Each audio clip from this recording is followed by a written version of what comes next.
பழனியில் நடைபெறும் முத்தமிழ் முருகன் மாநாட்டில் இரண்டாவது நாளில் நெய் மணக்க காலை உணவு பரிமாறப்பட்டு வருகிறது. கூடுதல் விவரங்களை செய்தியாளர் பிரசன்னாவிடம் கேட்கலாம். பிரசன்னா, நேற்று முதல் நாள் மாநாட்டில் காலை உணவு நன்றாக இருந்தது, ஆனால் மதியம் உணவு பரிமாறுவதில் பிரச்சனை அப்படின்னு சில சலசலப்புகளை நம்ம பார்த்தோம். இன்றைய நாள் இரண்டாவது நாள் மாநாடு எப்படி இருக்கிறது? திலகவதி, இந்த முத்தமிழ் முருகன் மாநாட்டில் அறுசுவை உணவு பக்தர்களுக்கு பிரமாதமாகவே வழங்கப்பட்டு வருகிறது.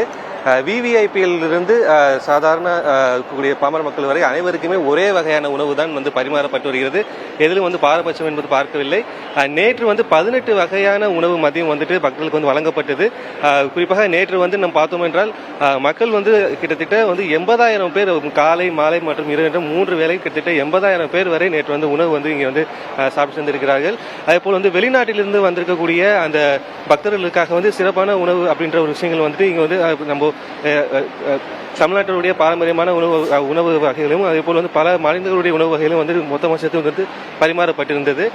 இன்று என்ன மாதிரி உணவுகள் வழங்கப்படுகிறது, இன்னைக்கு மொத்தம் இந்த சாப்பாடு எவ்வளவு பேர் பணியாற்ற அப்படின்றத பேசுறதுக்காக இந்த இதை ஏற்பாடு செஞ்ச ஹரி அவருக்கு அவரு கேட்கலாம்.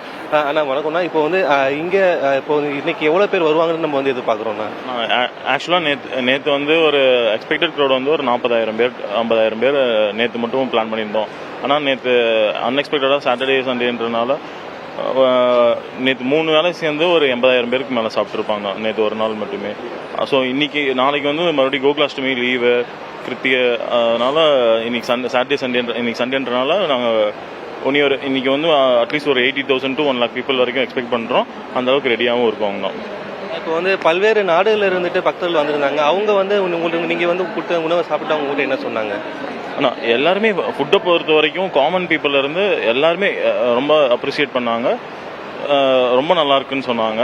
அப்புறம் இது முருகன் மாநாடு, அதுவும் நம்ம தமிழ்நாட்டில் நடக்கிறனால தமிழக அரசு ஹோஸ்ட் பண்ணுறனால எல்லாமே மோஸ்ட்லி தமிழ் உணவாகவும் அவங்களுக்கு நம்மளோட ஆத்தென்டிக் ஃபுட் என்னென்ன கொடுக்க முடியுமோ அப்படி தான் பண்ணிகிட்டு இருக்கோங்க.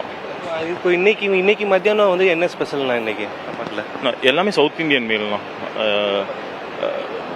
நம்ம தலைவாழையிலிருந்து எல்லாமே சாம்பார் ரசம் எதாக இருக்கட்டும் நம்மளோட முறைப்படி நம்ம இது முருகன் மாநாடு அதுவும் நம்ம தமிழ்நாட்டில் நடக்கிறனால அதுக்கேற்ற மாதிரி எல்லாமே சவுத் இந்தியனாக தான் பண்ணியிருக்கோங்க.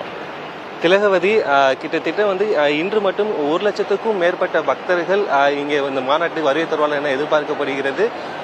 மொத்தம் 3 பகுதிகளாக பிரித்து ஒவ்வொரு பகுதியிலுமே கிட்டத்தட்ட 4 நிகழ்ச்சிகள் இங்கே தற்போது நடைபெற இருக்கின்றன. மொத்தமாக பார்த்தோம் என்றால் வெளிநாட்டில் இருக்கக்கூடிய பக்தர்கள் சரி, தமிழகத்தில் இருக்கக்கூடிய பக்தர்கள் மொத்தமாக சரி 1,00,000க்கும் அதிகமான மக்கள் இங்கே வர இருக்கிறார்கள். திலகவதி, தற்போதைய விவரங்களுக்கு நன்றி பிரசன்னா.